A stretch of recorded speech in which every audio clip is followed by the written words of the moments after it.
On est avec doyen Mademba Ramata Dia pour la chronique du jour doyen maa la nuyuwaatee dalal la dañuy woyal rek liggéey bi xoxa ma bàyyi la ak doyen peut-être. waaw wala ñu sot ko rek. ñu continuer def li nga xam ne mooy kii bi actualité ak doyen xëy na dina indi ay analyse ci ay yenn poñ yoo xam ne daal dinañ koy jukki ci wàllum actualité waaye laataa loolu mu mel ni am na kàddu yu mu bëggoon yëkkati jëmale ci li nga xam ne Tunkara mu ngi ko doon.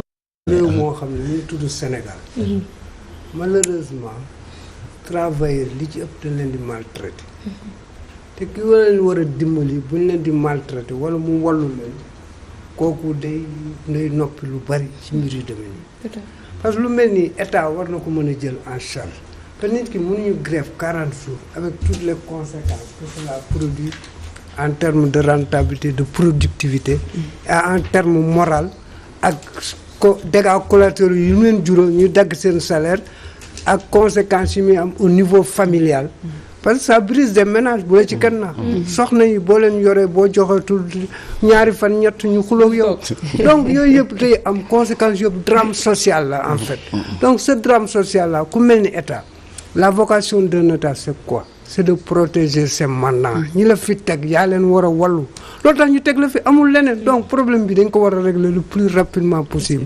nous interpellons le ministre de la fonction publique ak le ministre du travail ñooñu lan leen fi tege bu ñu leen tegee ministre de la fonction publique ak ministre du travail bu problème yu amee nii da nga war a taxaw ci wetu waxuñu la nga faral leen mais nga fexe ba indi un climat de sérénité bu la ci kenn na quand le climat social est détérioré doo am productivité ñi li ñu ñàkk xamuñu ko de xaw ma mu kii wuma ko comptabiliser mais xam naa ñàkk nañ lu bari parce que diñu et puis ça fait perdre kii nu mu tudd des clients banque moom waaw des clients waaw donc yooyu yëpp donc c'est un problème à régler rapidement malheureusement nag on laisse les gens faire mu mel ni ñii dañoo nekk ci benn un esclavage qui ne dit pas son nom. d'accord am na solo donc maa ngi koy wax léegi Aïcha xëy na ci actualité bi dañ ci wax jëmale ci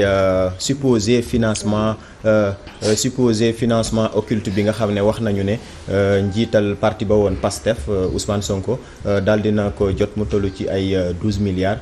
donc xëy na dinañu xool ba xam ana lan mooy gis-gisu doyen Mademba Ramata Dia par rapport ak situation boobu la. waaw xam nga dañoo nekk réew mu tudd Sénégal réew moo xam ne li ñu fiy tudd milliards bari na de. réew moo xam ne li ñu fiy tudd scandale aussi bari na.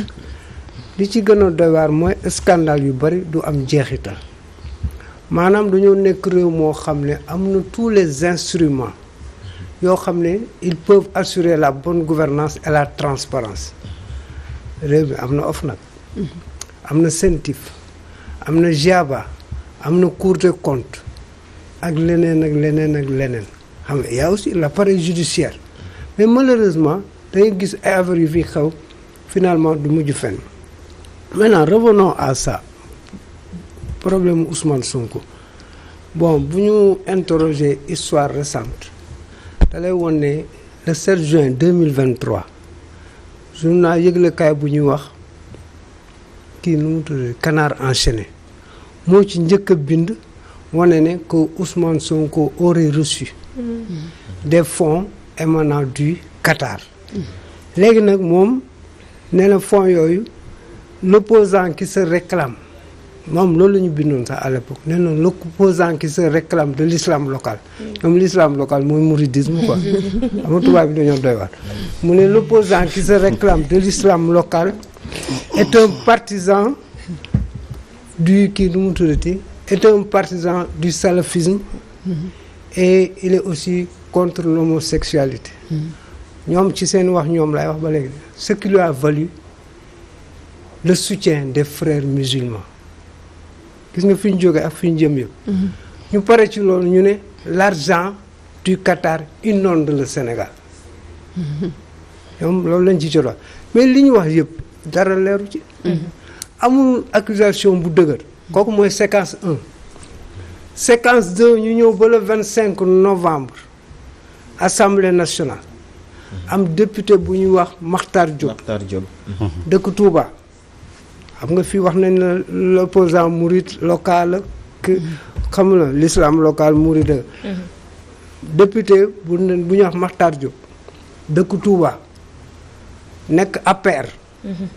ñëw dëggal na ñëw waxaat accusation réitéré ko mais moom il est allé plus loin parce que dafa ne am na lettre boo xam ne Ousmane Sonko moo ko bind pour demander la protection à Macky Sall pour sa famille ak moom parce que jàpp na ne contrat bi moral bi mu amoon ak gars yi ñu ko doon financé mooy renégocier les contrats pétroliers et gaziers bu ñëwee mu remettre en cause pour leurs intérêts donc loolu la wax léegi nag mu teg ci lettre bi donc ñu jóge foofu en même temps aussi nga gis Madiambal Diagne journaliste génn na mais nañ def benn enquête Cheikh Yérim Seck aussi génn ne nañ def moom yemul ci wax moom mu dëggal li Matar Diop wax après joxe benn somme 20 millions de dollars muy 10 milliards de francs CFA.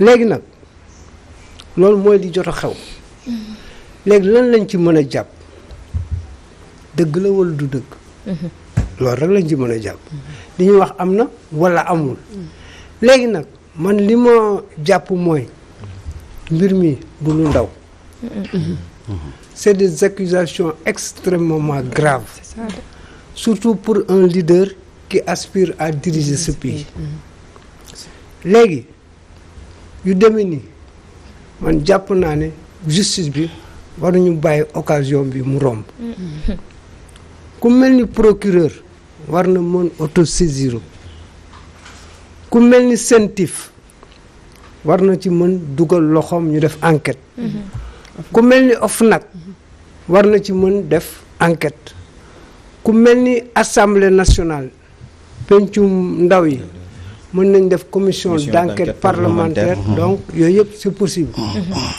léegi nag li ci gën a doy waar attirer mon attention mooy on parle d'une lettre bi fan la nekk ci président de la République quelqu'un koo xam ne il n'est pas au cœur du système bu la nee am na ban lettre ça veut dire nous devons avoir quelque part peur est-ce que nous sommes en sécurité est-ce que nous devons que dire du secret d'État donc yooyu yëpp c'est des questionnements yoo xam ne war nañ ko laajte mais léegi man li ma amal solo mooy mbir mi nañ ko leeral ki ko wax mi ngi fii nee na am na ay preuves am da koy assumer nañ ko woo yomb na mais est-ce que yaakaar nga ne dinañ ko woo du moment qu'il fait partie léegi nag man seetlu naa ne bu dee mbir mu dal opposition génne kàddu yoo xam ne mën na indi problème dañ koy fast track procureur bi rapidement mu jël décision autosaisir boo leen fàttale ko Abdou Bara Dolly Mbacké bi mu waxee waxam ju rëy jooju dañ ko woo kii ko Birame Souleye Diop bi mu waxee waxam ju rëy jooju dañ ko woo xam nga loolu ñoo ñëpp jot nañ tëdd ndax loolu ñu wax donc ça veut dire que ce problème là doit être mis léegi nag c'est dans quel contexte loolu tamit war nañ ko xoolaat parce que nous sommes à 2 mois presque de la présidentielle léegi boo interroger histoire en 2019 Ousmane Sonko a été accusé dans des fonds douteux émanant de Tullow Oil yaa ngi fàttu en 2019 exactement même chose le président Macky Sall a kii nof na ko mu éclairer Idrissa Seck les 7 milliards de Taïwan donc ça veut dire boo xoolee histoire politique du Sénégal day mel des fois on utilise la stratégie de la diabolisation d'accord pour combattre son adversaire pour jëm ko déstabiliser pour que donc fi mu toll nii même nous de la presse nous devons faire très attention d'accord alors parce que c'est le temps des manœuvres de la manipulation et du positionnement oui c'est ça alors ñu desandi ci mbiru Ousmane Sonko gis nañ également le 12 bi la ñu war a évoquer li nga xamante ni moo di le cas de Ousmane Sonko ci wàllu radiation bi ci tribunal hors classe bu Dakar alors ban gis-gis nga am ci procès boobu est-ce que vous êtes optimiste que ne xëy na Ousmane Sonko dina ci jëlee ndam Ousmane Sonko boo xoolee di ko dal 2021 ba léegi xaw na métti de man sànq bi may ñëw sax maa ngi xalaat xam nga maire boobu xaar mbay ma jaaga da daan faral di wax xale yi ku leen jurul yërëm leen léegi nag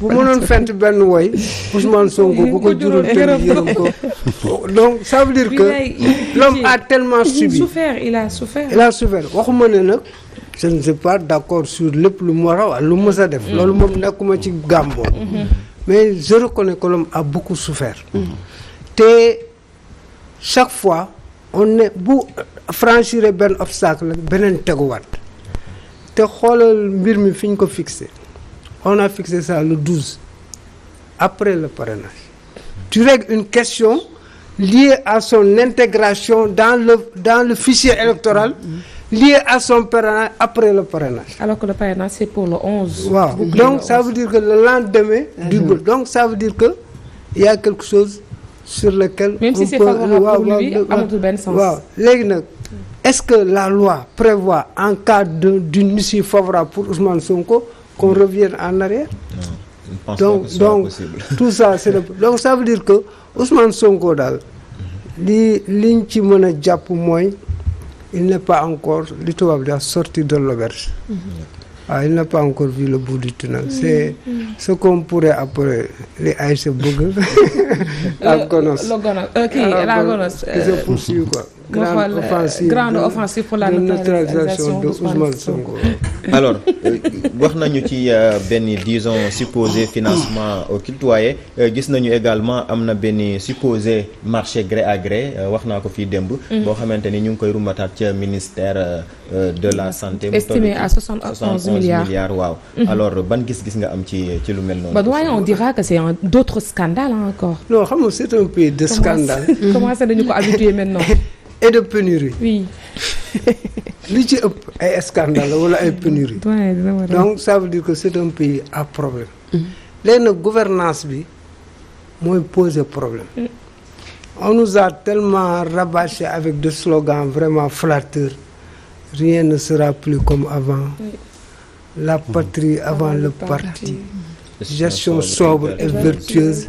Mais waaw malheureusement chaque jour on découvre des choses qui nous font mal te li ci gën a doy waar mooy nous avons de maigres ressources. Nous sommes un pays pauvre et endetté très endetté. On a plus de 12 milliards de dettes. yooyu bu dajaloo boole kooku les Sénégalais souffrent. Fi mu toll nii la majorité des Sénégalais waxuma ne n'aperçoit pas la queue du diable mais à plus forte raison de la tirer. sëñ boo gisul la queue du diable lan mooy tirer. Donc ça veut dire que il y a des problèmes énormes. Léegi nag il nous faut un président nouveau. Pas un nouveau président mais un président nouveau. Capable de reconnecter la jeunesse au fil de l'espoir. Qui peut changer la donne. Capable de changer radicalement les choses.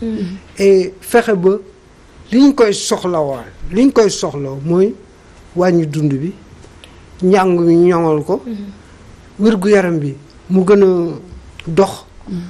transport bi mbéy mi industrie lépp jolli loolu lañ ko soxla donc ça veut dire que c'est un pays daal sëñ bi c'est une gestion de bonne gouvernance bonne gouvernance mooy leen jub di jubal ku jubalul aussi nga teg ko ci yoon malheureusement. mais loolu est-ce que ça serait possible changer la donne du moment que tey ñi fi toog jamono ji ñoom ils cherchent à tout prix d'essayer de segg ñi nga xam ne ñoo war a dem ci làmb ja tey maa ngi gis ay une journaux yi ñenn ñi nga xam sax noté nañu que 2019 on se rappelle que dañu filtré woon carrément parrainage bi que ministre d'avant moo fi toogoon le premier ministre d'avant moo fi toogoon daan ne y aura pas plus de 5 candidats et noonu la demee le président gagnerait aux environs de 58% noonu la demee on a l'impression que lu ñu bëgg moom mooy am lu ñu taxawal moom mooy am te bu ñu sàkkoo lii loolu moom mooy am est-ce que loolu aussi dina mën a nekk du moment que dëkk bi ci fi taxaw war a tëgg élection bi defewu ko ni mu ko waree tamit xaarewuñu ko ni ñu ko gisee.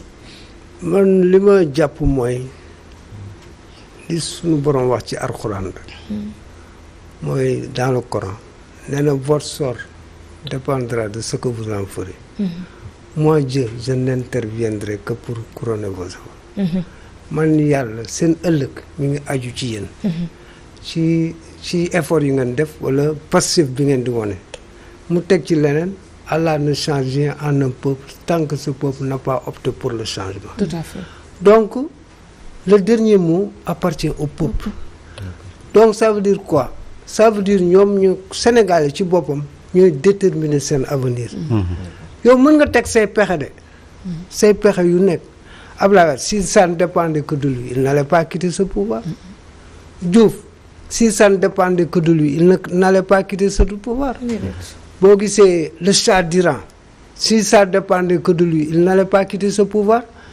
nga dem tout près de chez nous Yaya Jammeh. il avait dominé maîtrisé tout le monde mais bi mu demee ba ci biir. xam nga ne waaw donc ça veut dire que léegi daal ñun Sénégal ñu am suñu fulla xool fu ñu bëgg ak ki ñu bëgg teg ko suñu kanam. bu boobaa ça sera quel que soit le subterfuge que tu feras. pour nous sortir de yëpp. un autre sujet wax ci wàllu parrainage bi gis nañu ne candidats yi ñu ngi wëy di fësal ay chiffres yoo xam ne vraiment ay chiffres yu extraordinaires. ay 4 millions. ay 3 millions 4 millions 8000 xaw ma naka. ban gis-gis noo jàngatee situation boobu nga xamante ni xëy na boo defee le cumul de chiffres yi ñuy annoncé dépassé na largement le fichier électoral. xam nga sunu démocratie na dafa am benn problème mooy dañu amul ay instruments yoo xam ne mën nga mesurer yu bari parrainage pour nga mesurer ko c'est tout un problème. donc ak yeneen affaire yu bari pour nga mesurer ko c'est tout un problème. léegi nag nous sommes à 2 mois d'une présidentielle c'est important. boo xoolee mbër yi face à face ku nekk day fëgg sa dënn.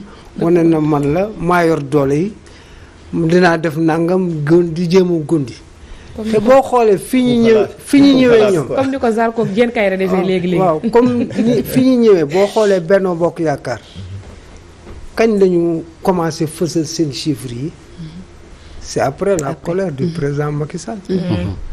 parce que yow yaay sama mbër ma taxaw ma ne la yow mii vraiment di ma doon xaar ci yow gisuma ko donc da nga ko wan ne président man am naa kii nag wax dëgg yàlla maa ngi ci liggéey maa ngi nii yooyu yëpp c'est de la communication politique pure et simple. léegi ensuite il y avait un élément perturbateur boo xam ne ñoom prévoir nañ ko. c'est l'irruption de Diomaye Faye sur l'arène politique. Tout à fait. parce que Sonko était presque out selon leur compréhension mais bi ñu indee la botte secrète qui est Diomaye. ça a un peu perturbé ñu ne noo taxaw ñu def ay chiffres pour ëllëg s'il y a quelque chose que les gens doutent wala nga ne ñii amoon nañ temps de parrainage. boo gisee aussi du côté de Bougane on est en train de mettre en exergue ces parrainages parce que Bougane c'est quelqu'un qui a été toujours freiné par les parrainages. Donc il est stratégiquement il est bien mu wane ne moom am na temps de parrain. nga dem aussi du côté de Pastef en une semaine on t'a parlé 2 millions fii ak deux semaines wala on va vers 3 millions donc ça veut dire que c'est de la communication politique c'est une stratégie et puis le parrainage c'est une période intéressante pour la remobilisation pour le repositionnement et ensuite pour la communion entre le prétendant et son électeur. Mais donc est-ce que ça peut se faire doyen du moment que tey candidat bu dem ngir communier avec les populations ngir mën a nekk en contact avec les gens ñu parrainer leen on les stoppe ku ci mel ni Khalifa Sall dem na Matam ñu stoppé ko Malick Gakou dem Saint-Louis ñu stoppé ko Anta Babacar Ngom sax dañ koy stoppé limite Bougane Gueye moom dañ ko stoppé ba mu sonn limite fekkente ne yow da nga war a dem communier ak sa askan et que ñu stoppé la loolu aussi est-ce que bokk na ci démocratie. non loolu démocratie dafa laaj élégance affaire ndaanaan la bu la ci kenn ndax tant que nekkoon ndaanaan mënoo nekk démocrate affaire garmi la affaire gelawaar la. d'accord il faut ñuy nangu xalaat yu waroo. gis-gis yu waroo ak doxalin yu waroo. tant que mënuñu nangu noonu mënoo doon démocrate léegi nag li may wax foofu ne leen bàyyi ñu dox seen dox ku ne parrainage mooy damay dem ci nit ñi. kenn war laa tere ne leen bàyyi ñu dox seen dox comme ñoom ni ñuy doxee seen dox. Karim Wade mi ñu gisagul ba léegi nag. loo ci xalaat. Karim xam nga Karim c'est un cas xam nga lu tax mu nekk cas. cas la de. Karim le cas de Karim. mais ñoom déposé nañ seen caution ba pare. non yaa ngi 2019 déposé wuñ caution. non ñoom xam nga Karim am nañu parrainage et des élus je pense matal nañu. non ñoom Karim ay parrainage ak yooyu ak caution yooyu du seen problème mais problème mooy Karim ndax dina teew. oui. parce que boo interroger histoire Karim yàgg nañu gëmloo ne day ñëw. te démarche am pour un acteur politique qui veut le pays pose problème. Parce que Karim a vécu pendant 6 ans ce qu'on appelle un transfèrement de détenus. Il a quitté les mains de la justice sénégalaise pour atterrir dans celle qatari. Justice qatari. Il est entre les mains du procureur de Qatar.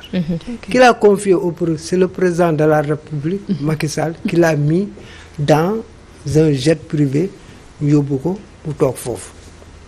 te le cas de Karim est très spécial. Pourquoi? Parce que ça n'existe dans aucune juridiction du monde. Un gracié par principe, il est libre de parole et de mouvement. Khalifa Sall est libre de parole et de mouvement, il est gracié. Pourquoi Karim ne l'est pas? Waaw. Karim ne parle pas. Est-ce qu'il y aurait des clauses secrètes entre lui? Parce que dafa mel ni ne Karim, on l'a interdit de se rendre au pays de son père, le Sénégal. Dafa mel ni ne on l'a interdit de se rendre au pays de sa mère, la France. Dafa mel ni ne Karim dañ ko tere mu wax publiquement. Et les faits le démontrent. yi ma fi wax yëpp demul France ñëwul Sénégal waxul publiquement. léegi nag ça veut dire que am na lu des loo xam ne ñun waxuñu ko te pour ñu xam ko ñaar ñooñu ci mën a gindi. mooy le président de la République. et les avocats de Karim. te ñooñu ñëpp déggoo leen ñuy wax ñëpp ay politiciens. merci moo tax on peut. en tout cas mooy yaakaaru PDS de. candidat fantôme ma tooñ nguude.